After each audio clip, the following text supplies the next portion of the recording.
사도신경으로 우리의 신앙을 고백하며 새벽 예배 하나님께 올려드리도록 하겠습니다. 전능하사 천지를 만드신 하나님 아버지를 내가 믿사오며 그 외아들 우리 주 예수 그리스도를 믿사오니 이는 성령으로 잉태하사 동정녀 마리아에게 나시고 본디오 빌라도에게 고난을 받으사 십자가에 못 박혀 죽으시고 장사한 지 사흘 만에 죽은 자 가운데서 다시 살아나시며 하늘에 오르사 전능하신 하나님 우편에 앉아 계시다가 저리로서 산자와 죽은 자를 심판하러 오시리라.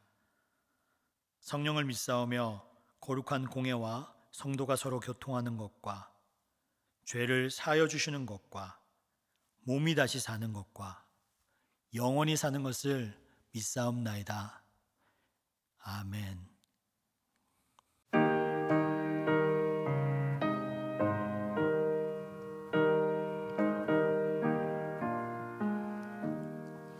주와 같이 길 가는 것 즐거운 일 아닌가. 우리 주님 걸어가신 알저지를 밟겠네. 한 걸음 한 걸음 주 예수와 함께 날마다 우리 걸어가리. 어린아이 같은 우리 미련하고 약하나 주의 손에 이끌리어 생명길로 가겠네. 한 걸음 한 걸음 주 예수와 함께 날마다 우리 걸어가리. 꽃이 피는 들판이나 험한 골짜기라도 주가 인도하는 대로 주와 같이 가겠네. 한 걸음 한 걸음 주 예수와 함께 날마다 우리 걸어가리. 옛 선지자 헤녹같이 우리 기도 천국에 들려 올라갈 때까지 주와 같이 걷겠네. 한 걸음 한 걸음 주 예수와 함께 날마다 우리 걸어가리.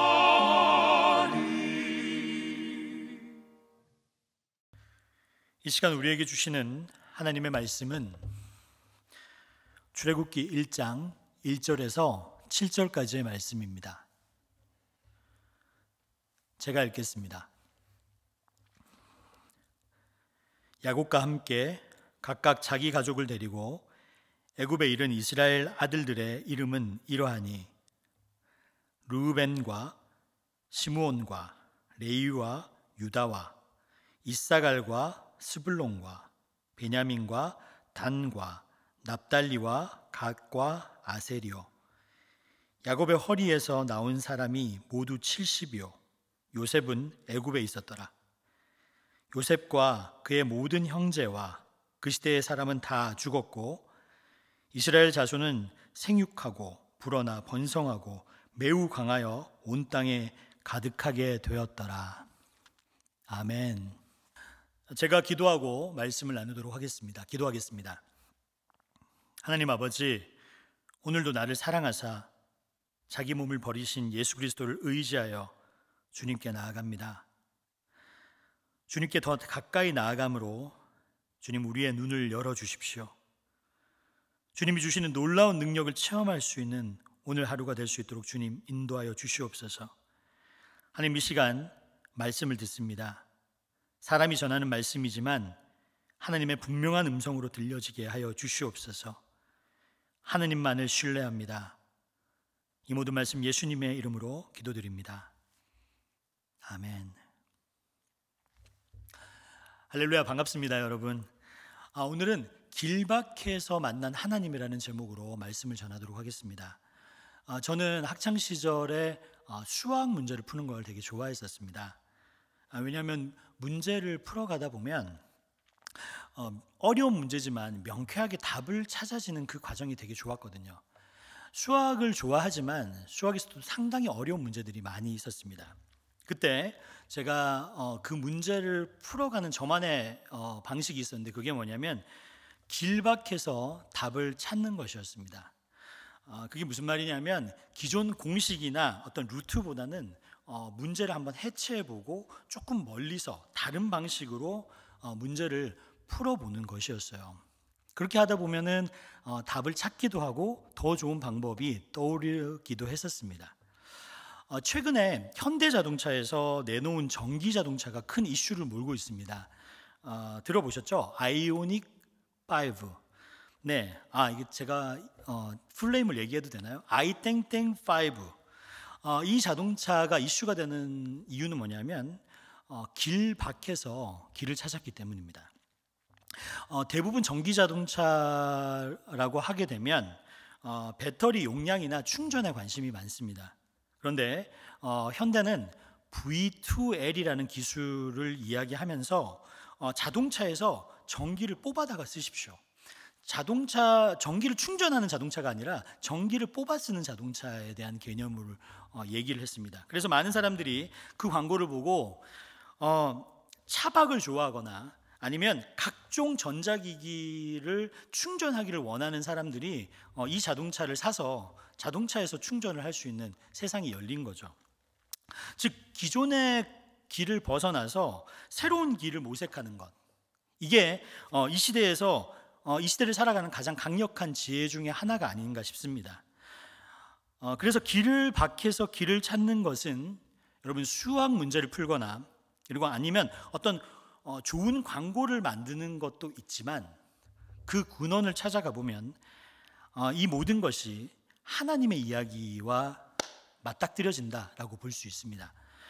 출애굽기를 한번 보면 이 출애굽기라는 이름은 엑소호도스라는 말의 합성어입니다. 즉 엑스란 말은 바퀴란 뜻이고요, 호도스란 말은 길이란 뜻입니다. 즉 출애굽기란 길 밖에서, 즉 길 밖에의 길이란 뜻을 가지고 있는 책입니다. 이 말을 우리 입장에서 보면 길이 끊어진 곳에서, 길 밖에서 하나님을 만나는 그러한 책을 출애굽기라고 할 수도 있고, 내 인생에서 갈 길을 몰라서 방황하는 순간, 그때 하나님이 또 다른 길을 여신다라는 의미가 될 수도 있습니다. 즉 길 안에 갇혀 있는 우리의 인생이 아니라 하나님께서 여시는 새로운 길이 있다는 것입니다. 하나님은 우리에게 출애굽기라고 하는 책을 통해서 새로운 길을 여시고, 그리고 우리의 인생의 새로운 발걸음을 주장하십니다. 그 하나님을 신뢰하는 여러분이 되셨으면 좋겠습니다. 이것이 출애굽기의 이야기입니다. 우리가 생각하는 길 밖의 길을 찾아 나가는 것, 그리고 우리가 생각하는 길 밖에서 새로운 하나님의 길을 찾아가는 것, 이것이 출애굽의 이야기입니다. 이제 1장 1절 한번 읽어보도록 하겠습니다. 야곱과 함께 각각 자기 가족을 데리고 애굽에 이른 이스라엘 아들들의 이름은 이러하니. 이스라엘의 아들들의 이름은 이러하니 라고 얘기했죠. 여기서 이스라엘 아들들이란 이름은 야곱의 실제 아들을 열거하는 것이지만 그렇게 이야기하는 용례, 즉 야곱의 아들들이라고 얘기하는 것은 이 초반부에 대한 이야기고, 이 이후에 넘어가면 이스라엘의 아들들이라고 하는 것은 개인적인 아들들의 이름이 아니라 이스라엘의 민족을 뜻하게 됩니다.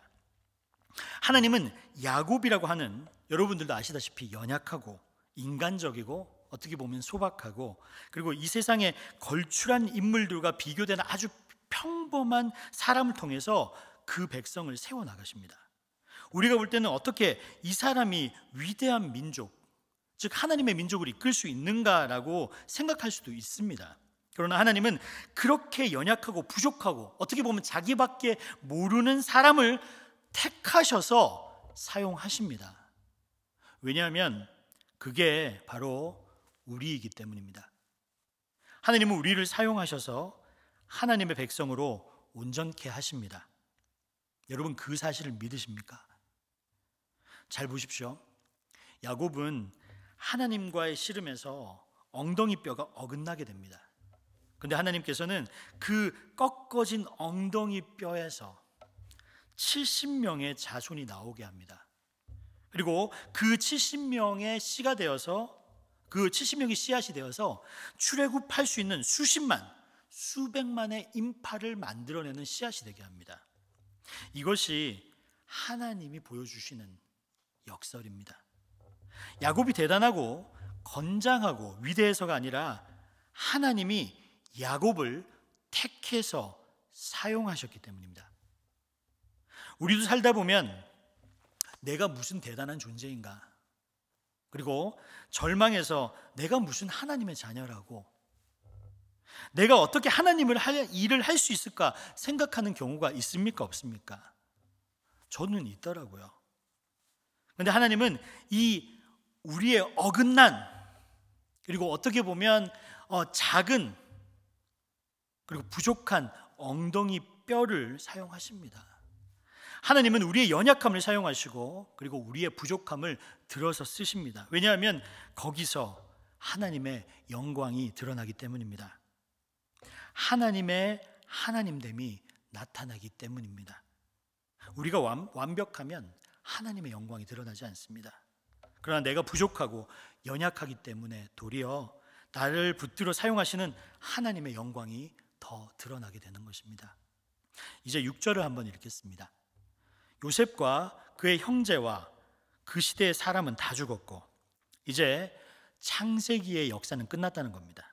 창세기 족장의 역사는 끝이 나고 무엇이 시작됩니까? 족장의 역사는 끝이 나고 민족의 역사가 시작이 됩니다.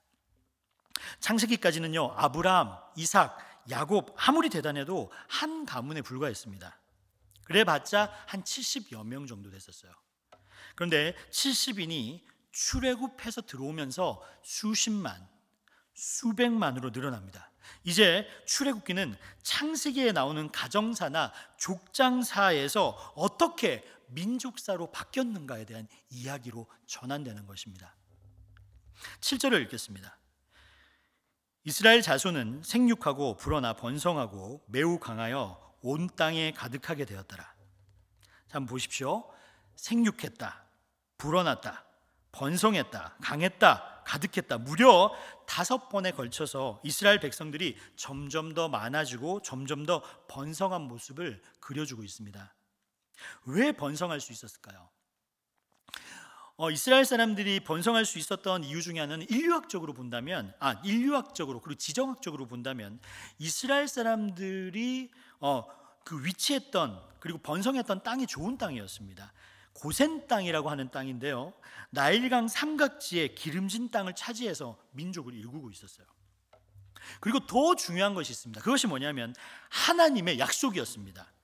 하나님이 그들에게 주었던 약속, 내가 너희를 번성하게 하리라. 아브라함과의 약속, 야곱의 약속을 하나님께서는 지키신 것입니다. 8절을 읽겠습니다.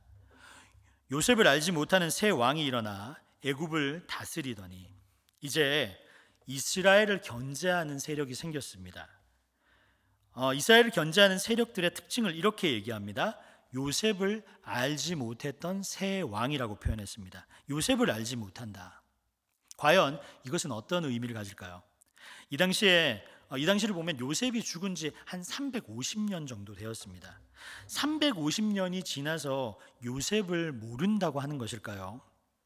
여러분, 애굽의 왕이 된다, 애굽의 바로가 된다는 것은 그 당시에 모든 지혜를 배우는 자입니다. 전 세계를 다스리는 애굽 왕 바로는 모든 지혜를 배워서 왕이 되는 거죠. 근데 그 지혜의 핵심이 뭐냐면 바로 히스토리, 역사입니다.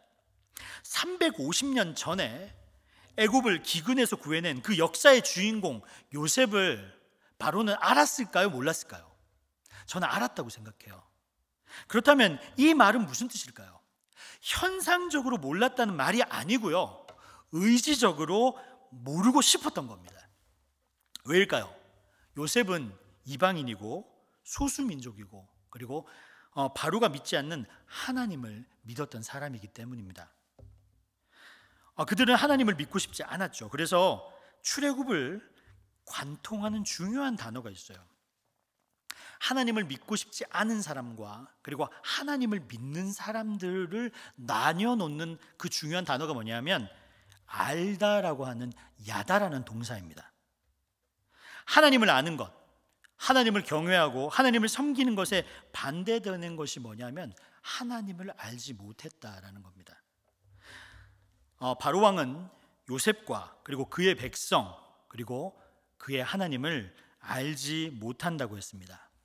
근데 하나님은 어땠을까요?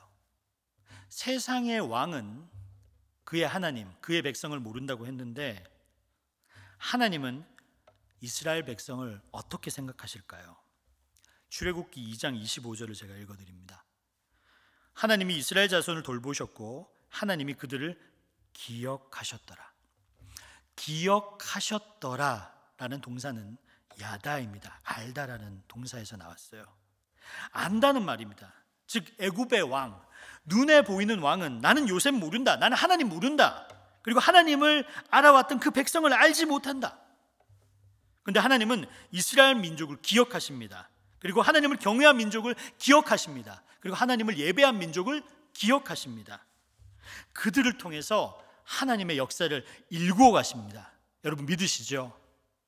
그래서 우리는 출애굽기의 하이라이트를 통해서 진짜 하나님께서 하려고 하는 이야기가 뭔지를 한번 볼 수가 있습니다. 제가 한번 읽어드릴게요. 출애굽기 14장 4절, 내가 바로의 마음을 완악하게 한즉 바로가 그들의 뒤를 따르리니 내가 그와 그의 온 군대로 말미암아 영광을 얻어 애굽 사람들이 나를 여호와인 줄 알게 하리라 하시매 무리가 그대로 행하니라. 내가 여호와인 줄 알게 하리라. 이것이 하나님의 목적입니다. 야다, 하나님을 알다, 하나님을 경외하다, 그리고 하나님을 따르다. 하나님이 이 세상을 창조하시고 이끌어 가시는 목적, 가장 그 근원적인 목적은 뭐냐면 하나님이 하나님 되심을 알게 하는 것입니다. 믿으십니까? 그러나 우리가 하나님을 안다는 것이 얼마나 행복하고 그리고 얼마나 우리에게 주어진 하나님의 특권인지 여러분 모릅니다. 이것은 하나님의 강력한 은혜입니다. 우리가 하나님을 알고 있다, 그리고 그 하나님이 우리를 기억하고 있다는 사실, 그것은 하나님의 은혜요, 하나님의 역사입니다. 여러분, 우리가 하나님을 알잖아요. 그러면 나의 과거와 나의 현재가 해석되기 시작합니다. 하나님으로, 예수 그리스도로 해석되기 시작하고 내가 어떤 것을 선택해야 될지, 내가 하나님께서 원하시는 삶이 무엇인지 알게 되게 됩니다. 그러한 삶이야말로 풍성한 은혜가 있는 삶입니다. 그런데 하나님을 모르잖아요. 그러면 하나님의 하나님됨이 두려움으로 다가옵니다. 그래서 출애굽기 1장 후반부를 보면 하나님을 아는 사람과 하나님을 모르는 사람의 대조가 나오게 됩니다. 요셉을 알지 못했던 새 왕과 그리고 하나님을 경외하는 히브리 3파의 이야기가 대조적으로 보여줍니다. 자, 한번 볼게요. 하나님을 알지 못하는 사람의 특징, 그 특징이 무엇일까요? 제가 세 구절을 한번 읽어드리겠습니다. 출애굽기 1장 8절, 요셉을 알지 못하는 새 왕이 일어나 애굽을 다스리더니. 출애굽기 1장 10절, 자, 우리가 그들에게 대하여 지혜롭게 대하자. 두렵건대 그들이 더 많게 되면 전쟁이 일어날 때 우리 대적과 합하여 우리와 싸우고 이 땅에 나갈까 하노라 하고, 출애굽기 1장 12절 그러나 학대 받을수록 더욱 번성하여 퍼져가니 애굽 사람이 이스라엘 자손으로 말미암아 근심하여. 자, 줄을 칠 수 있는 분들 한번 줄을 쳐 보십시오. 8절에 알지 못한다, 10절에 두렵건대, 그리고 12절에 근심하여. 이것이 하나님을 알지 못하는 자의 특징입니다. 두렵다, 근심한다, 그리고 알지 못한다.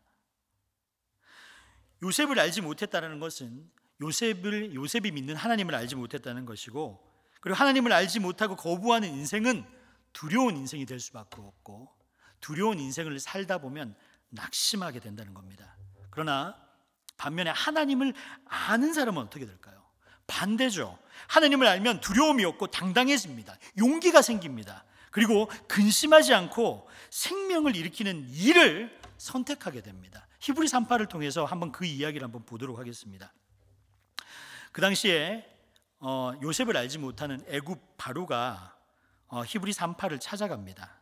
왜냐하면 히브리인들이 정말 기하급수적으로 늘어나고 있었거든요.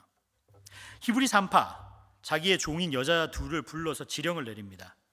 그 지령을 내리면서 이렇게 얘기합니다. 히브리 남자 아이가 태어나면 남자면 죽이고 그리고 여자면 살려라. 여러분, 왕의 지령을 받는다는 것은 그 지령을 지키게 되면 그만큼 부를 쌓을 수 있다는 거고요. 만약에 그 지령을 지키지 않으면 3대가 멸할 만한 상황에 맞닥뜨려진 겁니다. 즉 3파에게는 인생에서 엄청난 위기이자 기회가 찾아온 것이죠. 근데 3파는 어떻게 할까요? 그냥 3파 입장에서 보면 어린아이가 태어났을 때 남자를 죽게 하는 것은 그렇게 어려운 것이 아닙니다. 숨을 쉬지 못하게 하면 되거든요. 그래서 남자가 태어나면 숨을 쉬지 못하게 해서 왕의 명령을 따를 것인가? 그런데 마음속에서 생각합니다. 이것은 생명을 역행하는 것이다. 생명을 죽이는 것이다. 생명을 죽이는 일을 하느냐, 아니면 많은 돈을 벌 수 있는 기회를 가지느냐. 고난을 감수하고 생명을 살리는 일을 할 것인가. 그래서 3파의 생각에서는 이렇게 왔다 갔다 하는 그런 마음들이 생겼습니다. 근데 이 글을 읽으면서 3파의 상황을 생각하면서 이 세상도 마찬가지 아닌가라는 생각이 들었습니다. 세상은 하나님을 믿는 사람에게, 그리고 다음 세대에게 경쟁을 강조합니다. 그리고 돈 버는 것이 우선이라는 것을 강조합니다. 자본주의 사회에서 신앙생활을 한다는 것, 즉 자본과 지식을 독점해야만 최고의 연봉을 받을 수 있다고 이야기합니다. 그렇지 못한 취준생들, 그리고 노인들, 이주 노동자들, 장애인들, 이들은 이 시대를 적응하지 못하고 어떻게 보면 힘을 잃고 생명을 잃고 소망을 잃어갑니다.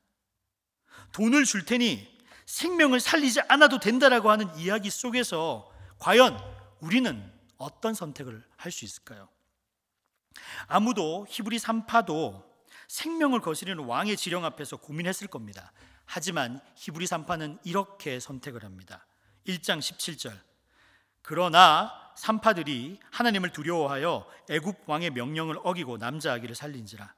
3파들이 두려운 위기, 혼란스러운 위기에 처했을 때 왕이 직접 불러서 갓난 아기를 죽이라고 얘기했음에도 불구하고 3파는 이 두려움을 이기고 하나님을 선택합니다. 어떻게 그렇게 할 수 있었을까요? 저는 하나밖에 없다고 생각해요. 바로 하나님이 더 커 보였기 때문입니다.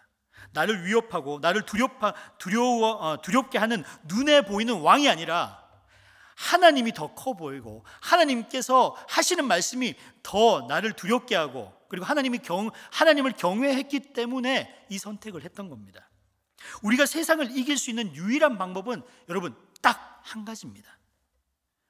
하나님이 세상보다 더 커 보이면 됩니다.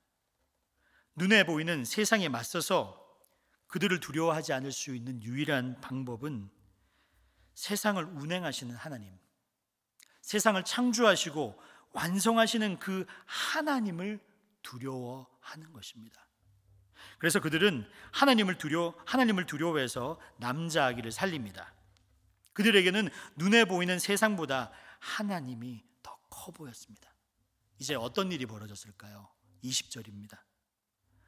하나님이 그 산파들에게 은혜를 베푸시니 그 백성은 번성하고 매우 강해지니라.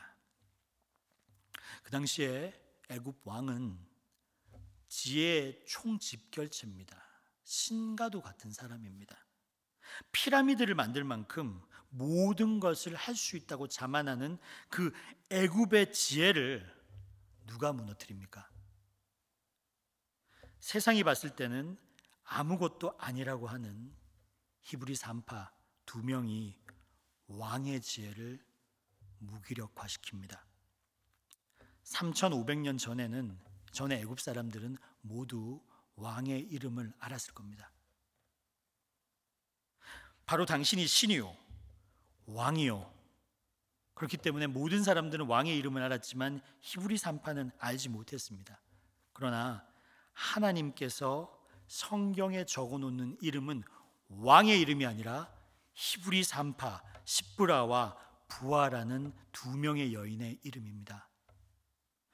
세상은 우리에게 바로처럼 애굽 왕처럼 되라고 얘기합니다. 힘을 가지라고 얘기합니다.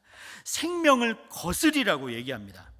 그러나 이것은 여러분 시간이 지나면 곧 잊혀집니다.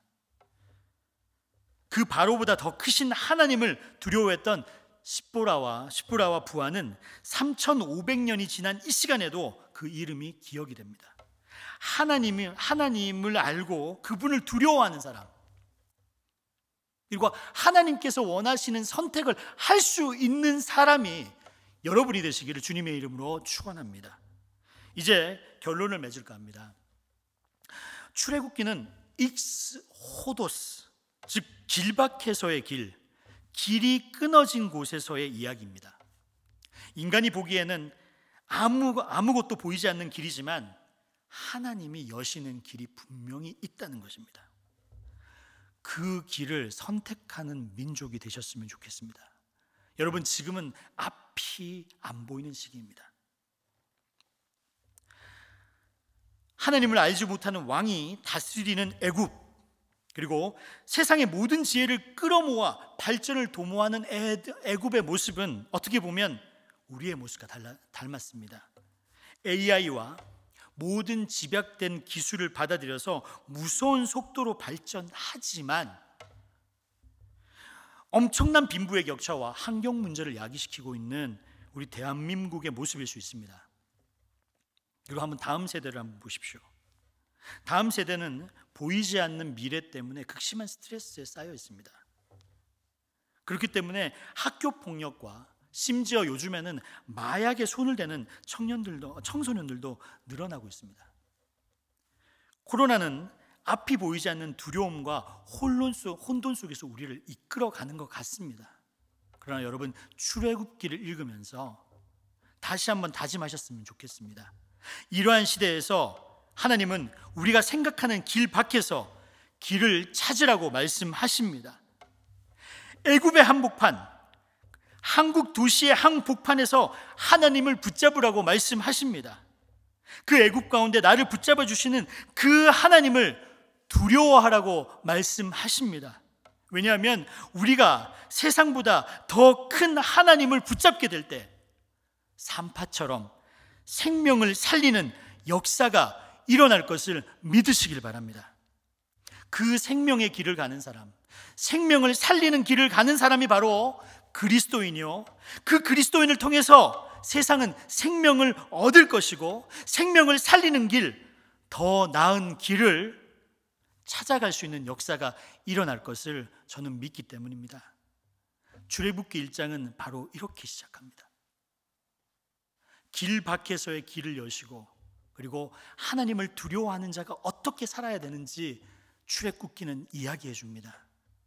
우리 모두 하나님께서 원하시는 출애굽의 길을 가는 여러분이 되시기를 주님의 이름으로 축원합니다. 함께 기도하시겠습니다. 하늘에 계신 우리 아버지여, 이름이 거룩히 여김을 받으시오며 나라가 임하시오며 뜻이 하늘에서 이루어진 것 같이 땅에서도 이루어지이다. 오늘 우리에게 일용할 양식을 주시옵고 우리가 우리에게 죄진 자를 사하여 준 것 같이 우리의 죄를 사하여 주시옵고 우리를 시험에 들게 하지 마시옵고 다만 악에서 구하시옵소서. 나라와 권세와 영광이 아버지께 영원히 있사옵나이다. 아멘.